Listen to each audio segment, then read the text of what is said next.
Hello, everyone, and welcome to the Como Factor podcast. I'm Sonal Trivedi. And I'm Christine Strobush. Change is hard.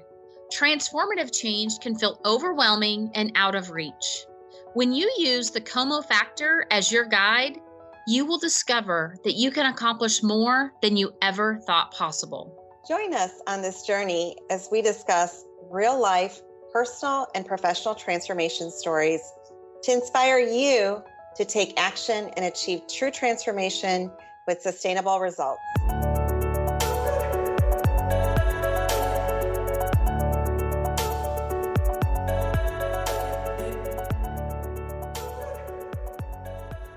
This is the episode that many of our listeners have been waiting for. Why? Well, because so many of our friends and colleagues have reached out to us over the last few months and told us how inspired they've been watching us navigate through this new journey of entrepreneurship that we've embarked on. This episode is where we're going to share our transformation story of going from layoff to launch in 25 days. Yes, you did hear that correctly. Both Christine and I were laid off earlier this year from our corporate transformation jobs from the same company. We know that there are many in the world today that have gone through a similar experience due to the effects of the pandemic, the volatile climate that we're in, or because something unforeseen has happened. If you're listening, you may be one of these individuals, or you may know of someone in your circle who's been furloughed, laid off, or plain just lost their job. This is the first episode of a series of 6 podcasts that we're doing where we're going to share with you, our listeners, our journey of what it's been like basically going from layoff to launch. Christine, tell me something. Have you ever experienced something like this before in your career or personal life? So, no, this was the first time in my 20 plus year career that I've been laid off from my job. Intellectually, I know that everyone is dispensable when you work for someone else. But emotionally, the experience is surreal and it's painful. And it can feel somewhat like a breakup. So speaking of breakups, I thought it would be good to tell you a story of one of my first breakups and the lesson that we could all apply if we've been let go from our job or a relationship. So I was in my early 20s, back from New Zealand, going to college in the US. And I'd been dating a guy, we'll call him John. And he was quite a bit older than me. We've been dating for about 3 months, and I really did like him. Now, those of you that know me know that I'm a generous giver. And I spend a lot of time and energy to find the perfect gift for the people that I love. So that year, as Christmas rolled around, I really reflected on what I wanted to get John for Christmas. And in the end, I decided to buy us tickets to go see the Nutcracker Ballet. We could get all dressed up and go have a great evening. I had always wanted to go see the Nutcracker, but had never done so, and neither had he. But as a college student, that was a really big expense for me, but I figured it was worth it. And I also arranged for my good friend and her boyfriend to go with us. So here it was, Christmas Eve. Our tickets were Christmas Eve. We had dinner plans beforehand, going to go see the Nutcracker after. And John was supposed to pick me up at 6:00. Well, 6:00 came and went, and he wasn't there. And I called him, left a message, couldn't get an answer, kept trying to get a hold of him, couldn't get a hold of him. By 7:00, I was a complete mess, and I realized that I had been stood up. So I did what any good daughter would do. And I sent my parents to go see the Nutcracker Ballet with my friends. And I stayed home sobbing in my room pretty much all night. And remember, this was Christmas Eve. And Mr. John called me the next day on Christmas Day and broke up with me, saying it was a difficult decision for him, but he felt like he was holding me back and he needed to set me free. I thought, well, Christmas was a great day to figure that out. But anyway, in the moment, I was really hurt and my heart was broken. And I felt like I had done something wrong or something was wrong with me. because I did not yet fully understand or appreciate my own value. But now, where I'm sitting today, as I reflect back on that relationship, good grief, I am so thankful that he let me go, because my life took a much better path after that season. So here I am today, after being laid off several months ago. I could be still sitting in my bedroom mourning my 10-year relationship with the company, or I can realize my value and believe in my heart that I have just been set free to live my best life. And guess what? I have chosen the latter. Your mindset is absolutely key. Christine, I couldn't agree with you more in that it's all about having a meaningful mindset and letting that mindset, really be almost the compass in terms of where you want your life journey to go. And I can resonate, like many other successful leaders. I too had built an amazing career and a work life of purpose and significance. And I had been in the corporate world for almost 20 some years, and in particular with this company for several years. For me, I found my job immensely rewarding, both emotionally as well as financially. And to put it plainly, I really loved my job. I looked forward to it every day. The 70, 80-hour work weeks, yes, they took a toll on me at times, but I genuinely loved doing what I did, being able to have an impact across thousands upon thousands of employees across the enterprise. And I enjoyed the interactions that I had with my own team members as well as my colleagues alike throughout the world. And I love the community, that I ended up building for myself through that work experience. And in a way, I think, I could have gone through all 5 stages of grief, but part of it is, just acceptance of where we're at, because, for every page that closes, another one is there for you. So, Christine, tell me, where were you when you found out about the breakup? I mean, the news of your layoff. What happened, and when was that? Okay, thanks for that. I find it absolutely fascinating how our minds work. In moments of significance, I tend to remember every minute like a movie.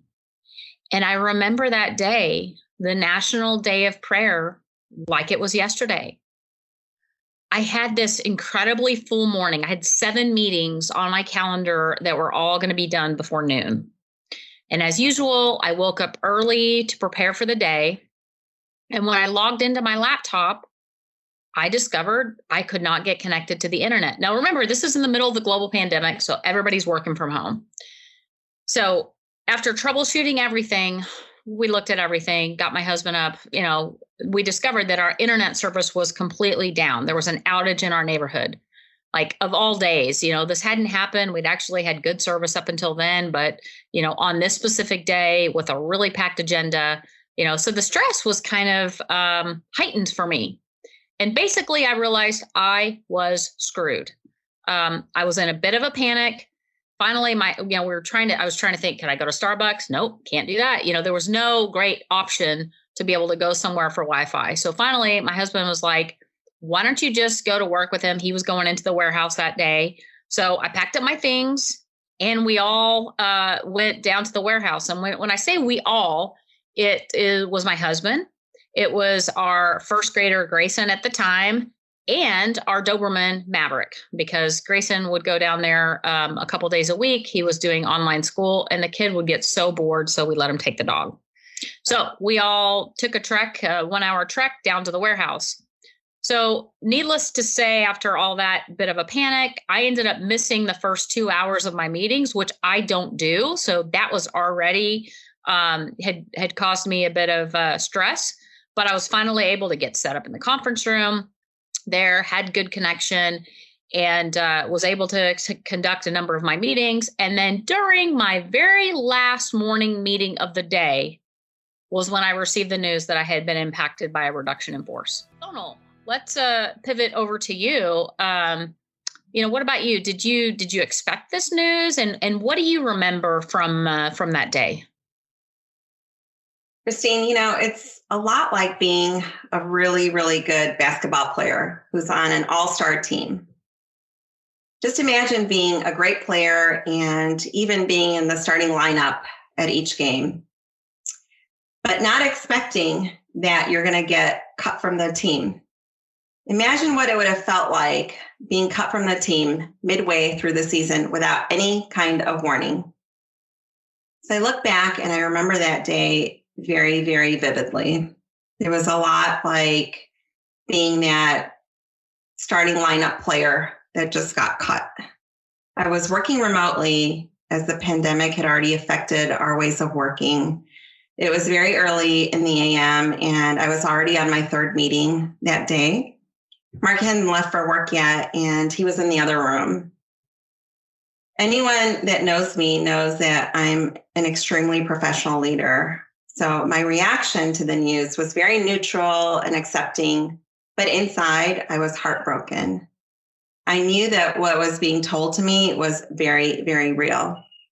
My response, though, was almost as if I were a robot that received the information and just simply absorbed the data and nodded my head as I heard it. As leaders and employees, we very seldom express or display our emotions directly.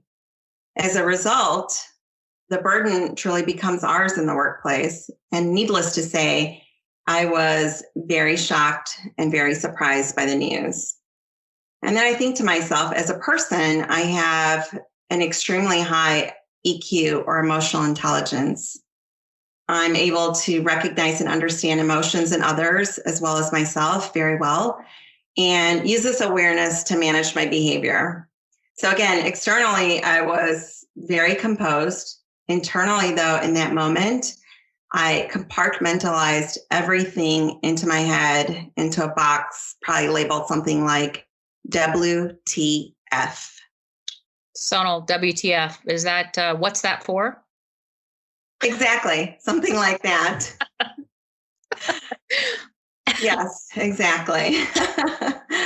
So Christine, why don't you take a moment to tell everyone what was the first thing you did after you found out, and share your reaction with our listeners? Sure. So I'm sitting in this conference room all alone. When the RIF meeting concluded, I shut my laptop and I walked out of the room because I needed to find my husband and tell him that I had just lost my job. Now, Brian, Olivia, my oldest daughter who works there, and Grayson were standing in the hallway looking at me. They had overheard some of the conversation and knew that I was probably heartbroken after investing 10 years of my life with the company. And indeed, I was a little emotional, but I didn't shed a tear. Instead, I remember grabbing this pitcher of water that was on the desk, and I asked Olivia for a glass. Because intuitively, I knew that in this moment, it was a great opportunity to have a teaching moment for my son.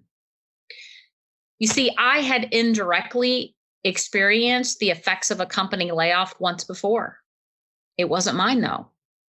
About 12 years ago, my mother, who had been with Digital, then Compaq, then HP for more than 25 years, was let go from her job.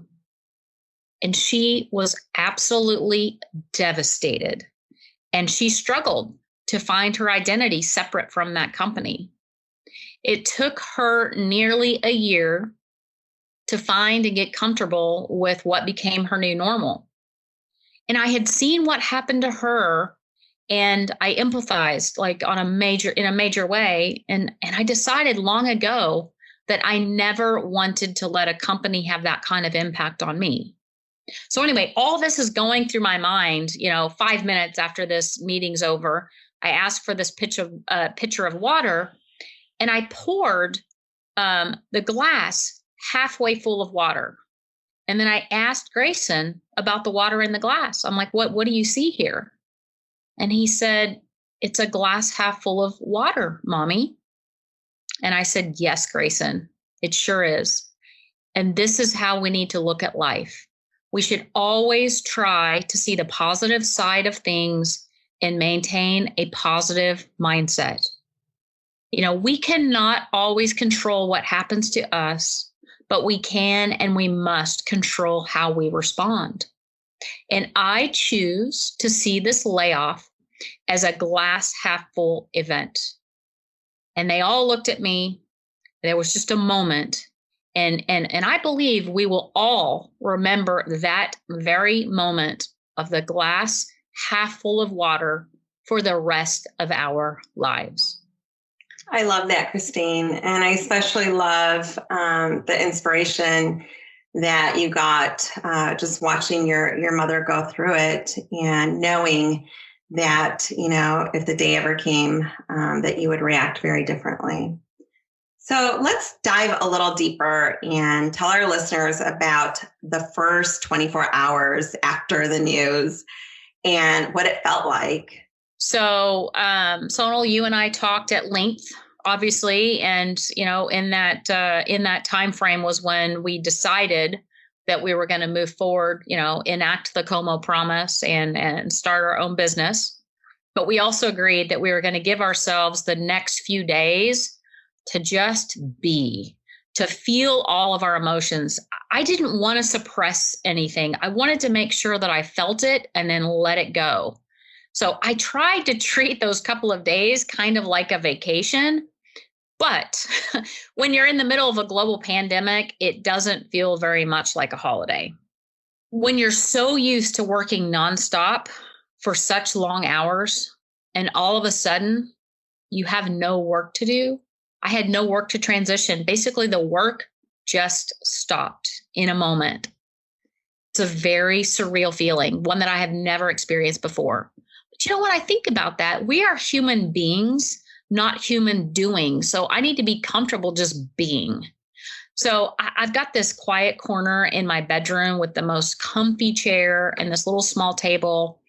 And during that time, I spent a lot of time in that chair, just drinking coffee and reading. That's I just love to read. As the news spread and people started to hear about what happened, there were so many people that reached out to me, and I really appreciated that. I was very, very grateful. And I found it interesting that, there are people that became very intentional about staying connected and reaching out and, expressing their kind words. And then there were other people that you thought you were close to and you didn't hear anything. And I don't know if that's just because they didn't know what to say or what that was, but I found it interesting because some of the people that reached out, I wouldn't have expected. And anyway, that was just an observation. But overall, as I look at that day and how things have processed, how I've processed things since then, I have truly embraced the fact that God closed a door that should be closed in my life so that he could open a door for my future. And I chose to reflect on that. And it energized me and it filled me with this peace and this joy that words just simply cannot express. A number of our friends have asked us about how we were able to launch our podcast so quickly. I'll tell you, this whole experience has been new and exciting to say the least. Above and beyond having an amazing team, we use this incredible tool called Anchor. Sonal, why don't you share a little more about Anchor with our listeners? Well, to record our podcast, The Como Factor, you guys, if you haven't already heard about Anchor, it is the easiest way to make a podcast. Let me tell you, first of all, it's absolutely free. There's creation tools that allow you to record and edit your podcast right from your phone or your computer.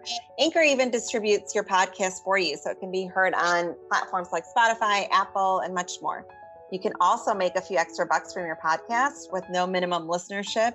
And it's everything you need to make a podcast in one easy to access place.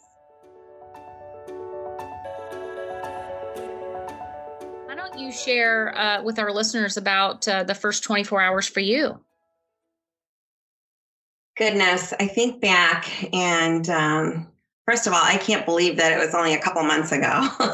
It feels like forever. But in that moment, I think I just took a couple of minutes to breathe and absorb it and just take it all in, to digest it. And I reminded myself that there are so many others that have received similar news and persevered. I thought about when I had read about Oprah Winfrey being pulled off the air and being called unfit for television by her producer. And then you think about, J.K. Rowling's, who was let go from her job as a secretary, and look where she ended up. And did you even know that Walt Disney was actually fired for not being creative enough? And I think back to all the times I had read about others that have been in similar circumstances. There's countless individuals out there like myself and like you, Christine, right? That have triumphed despite their dismissal. So all these thoughts, kept going through my mind. And the conclusion that I came to that day, and the point is that we have to look inside and out for possibilities that lay ahead and truly remind ourselves that this too shall pass. And in the end, it's just one experience of many, in the journey of life.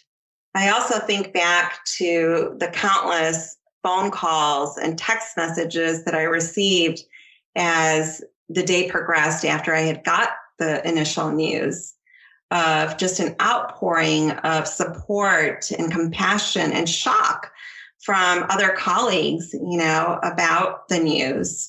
And, then I went to Mark, who I shared the news with, and it was incredibly comforting to have him there, and as it continued to sink in throughout that day, there was one thing which he also reminded me of, is that I know the person that I am, and that my values and my life are not defined by a company. And I think just again, realizing that it just gave me the courage to get through those first few hours. And then, sitting here now, reliving this whole experience, I do know one thing for sure, is that I couldn't have gotten through this whole experience with the mindset that I have today, right now, without you as my promise partner. And both of us have had a slew of emotions, feelings, reactions, ups and downs, through this journey, and especially in those first 24 hours. And a lot of time, like as I look back again, it felt like it really was yin and yang, which with us, that really helped me stay grounded. And I think, again, when I think through kind of the 5 stages of grief that an average person goes through, I think a lot of getting to that end state of acceptance was accelerated because, I had you to go through this journey with us. And then I remember the highlight of that day, Christine. Do you remember when we made that pact that we were going to give ourselves the next 24 to 48 hours, and come Monday, we would launch our own business? And that gave me a ton of energy. Yes. No, absolutely. I remember it like it was yesterday in some respects. And, going through this life-changing experience with you as my promise partner, kind of side by side, it really has made the difference. Often in difficult times, people can feel alone. People can feel like no one understands what they're going through. And in this case, we walked that road together. We are walking this road together. And we want to be here for our listeners. If you are going through a difficult journey like this, we want to help you by being vulnerable, by sharing our stories to hopefully inspire you to action, you to that meaningful mindset. And in the end, by doing that, we're all stronger because of it. So, as we conclude this episode, we hope that all of you have found value from hearing and learning about our story. We cannot always control what happens to us. And I would say very rarely can we control what happens to us, but we can control how we choose to respond. So when God closes one door, he's going to open another one. We got to make sure that we see the glass as half full and believe that our next best chapter is in front of us. The best days of our life are not in the rearview mirror. They are in front.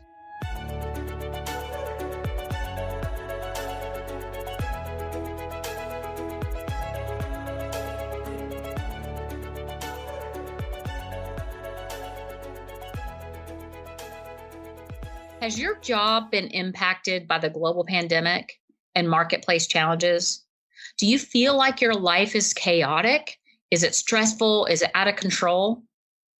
In the next episode of our miniseries, and this is going to be a 6-part miniseries, we will share how we picked ourselves up after our layoff and went from living in chaos to finding clarity. And I will tell you, this beautiful thing called clarity is what motivated us to quickly launch our own business, the Como Group.